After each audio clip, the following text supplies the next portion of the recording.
ವೆಂಕಿ, ನಾನು ಕ್ಷಮಿಸ್ಬಿಡಪ್ಪ.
ಬೆಂಕಿ, ನೀನೆಲ್ಲೂ ಹೋಗ್ಬೇಡ, ಇಲ್ಲೇ ಇರೋ.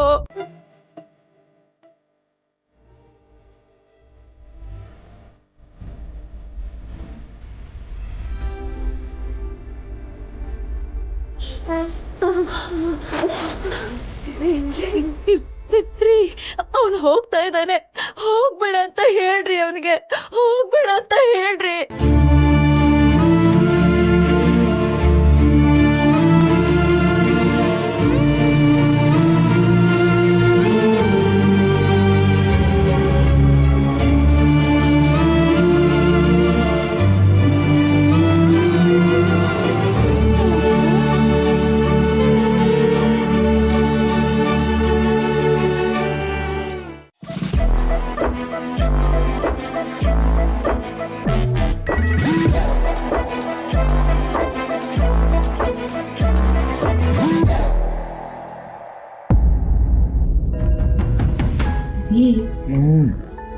ನಾನು ತಾಯಿ ಆಗ್ತಿದ್ದೀನಿ ಅನ್ನೋ ವಿಷಯನ ನಮ್ಮ ಮನೆಯವ್ರಿಗೆ ಹೇಳೋದು ಬೇಡ ಅಂತ ನೀವು ಹೇಳಿದ್ರಿ. ಆದ್ರೆ ನಂಗೆ ಯಾಕೋ ಮನಸ್ಸು ತಡಿತಿಲ್ಲ. ಇವತ್ತೇ ಫೋನ್ ಮಾಡಿ ಹೇಳ್ಬಿಡ್ಲಾ? ಚಿನ್ನು ಮರಿ, ನಾನು ಹೇಳಬಾರ್ದು ಅಂತ ಹೇಳಿದ ವಿಷಯನ ಹೇಳಲೇಬೇಕು ಅಂತ ನಿಮಗೆ ಯಾಕೆ ಇಷ್ಟೊಂದು ಆಸೆ? ಅಲ್ಲ ರೀ, ನೀವು ಹೇಳಿದ್ರಿ ಸರಿ, ಆದ್ರೆ ನಮಗ್ ವಿಷಯ ಗೊತ್ತಾದ್ಮೇಲೂ ಅವ್ರಿಗೆ ಹೇಳ್ದೆ ಇರೋದು ತಪ್ಪಾಗತ್ತಲ್ವಾ? ಮುಂದೆ ಒಂದಿನ ಗೊತ್ತಾದ್ಮೇಲೆ ಯಾಕೆ ನಂಗೆ ಇಷ್ಟು ದಿನ ಆದ್ರೂ ಹೇಳಲಿಲ್ಲ ಅಂತ ಬೇಜಾರು ಮಾಡ್ಕೋತಾರೆ. ಅದಕ್ಕೆ ರೀ, ಪ್ಲೀಸ್ ಹೇಳ್ತೀನಿ. ಚಿನ್ನು ಮರಿ, ವಿಷಯ ಹೇಳಬಾರ್ದು ಅಂತ ನಾನು ಹೇಳ್ತಿಲ್ವಲ್ಲ, 1-2 ದಿನ ತಡೆದು ಹೇಳೋಣ ಅಂತ ಹೇಳ್ತಾ ಇದ್ದೀನಿ ಅಷ್ಟೇ. ಅದೇ ಯಾಕೆ ರೀ? ನಮ್ಗೆ ಅಂತ ನಮ್ಮ ಮನೆಯವ್ರು ಮಾತ್ರ ಇರೋದು, ಅವರಿಗೆ ಹೇಳ್ದಿದ್ರೆ ಹೇಗೆ? ಈಗ ನೀವ್ ಖುಷಿ ಪಟ್ಟ ಹಾಗೆ ಅವರು ಖುಷಿ ಪಡೋದು ತಪ್ಪಾ? ಈಗ ನಿನ್ನೆ ಹೇಳಿದ ವಿಷಯ ಮತ್ತೆ ರಿಪೀಟ್ ಮಾಡ್ಬೇಕಾ? ನೋಡಿ, ಈ ಖುಷಿನ ನಾನು ಒಬ್ಬನೇ ಎಂಜಾಯ್ ಮಾಡಬೇಕು ಅಂತ ನನಗೆ ಆಸೆ ಇದೆ. ಈಗ ಅವ್ರಿಗೆ ವಿಷಯ ಗೊತ್ತಾದ್ರೆ ಅವ್ರು ಖುಷಿ ಪಡಲ್ಲ ಅಂತ ನಾನು ಹೇಳ್ತಾ ಇಲ್ಲ, ಅವ್ರು ಖಂಡಿತ ಖುಷಿ ಪಡ್ತಾರೆ. ಆದ್ರೆ ನನ್ನ ಪಾಲಿನ ಖುಷಿನ ಅವರು ಕಿತ್ಕೊಂಡ್ಬಿಡ್ತಾರೆ ಅಂತ ನನಗನ್ಸುತ್ತೆ. ಅದಕ್ಕೆ ಪ್ಲೀಸ್ 1-2 ದಿನ ಈ ಖುಷಿನ ನಾನು ಒಬ್ಬನೇ ಎಂಜಾಯ್ ಮಾಡ್ತೀನಿ, ಅವಕಾಶ ಮಾಡಿಕೊಡಿ. ಆಮೇಲೆ ನಾವು ಹೇಳೋಣ, ಪ್ಲೀಸ್.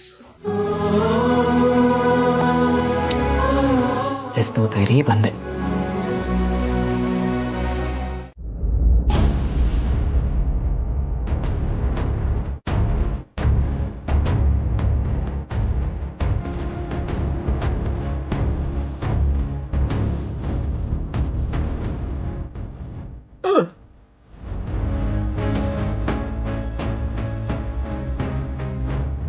ವೆಂಕಿ, ನೀನು ಹೋಗ್ಬೇಡು, ನನ್ನ ನೋಡ್ಕೊಳ್ಳೋರು ಯಾರು ಮಗ?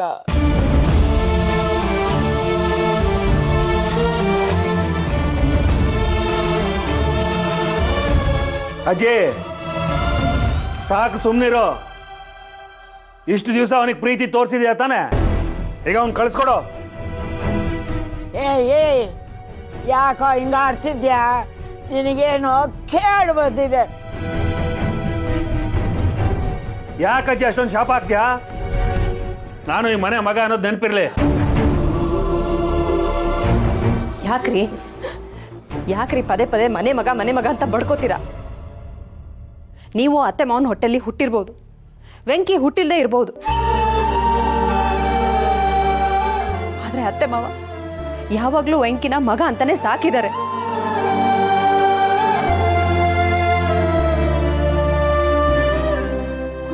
ಮನ್ಸು ಬದಲಾಯಿಸ್ಕೊಂಡು ಅವ್ರ ಮನೆ ಬಿಟ್ಟು ಹೋಗೋದನ್ನ ತಡೀರಿ. ಏಯ್ ಬಾಯಿ ಮುಚ್ಕೊಂಡು ಸುಮ್ಮನೆ ಯಾರ್ಯಾರನ್ನ ಎಲ್ಲ ಇಡಬೇಕು ಅಂತ ನನಗೆ ಚೆನ್ನಾಗಿ ಗೊತ್ತು.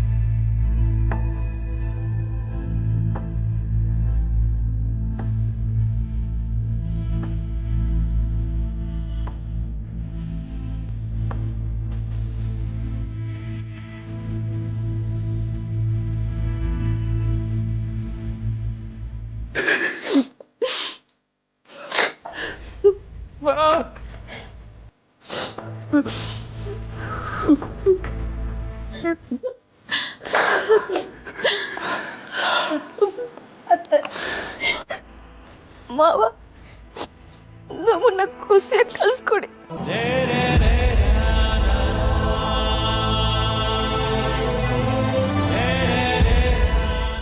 ನಾವು ಈ ಮನೆಯಿಂದ ಹೊರಗಡೆ ಹೋಯ್ತಾ ಇರ್ಬೋದು, ಆದ್ರೂ ನಿಮ್ ಮನ್ಸಿಂದ ಅಲ್ಲ. ಅಲ್ಲಿ ನಮ್ಗೆ ಶಾಶ್ವತವಾಗಿ ಜಾಗ ಐತೆ.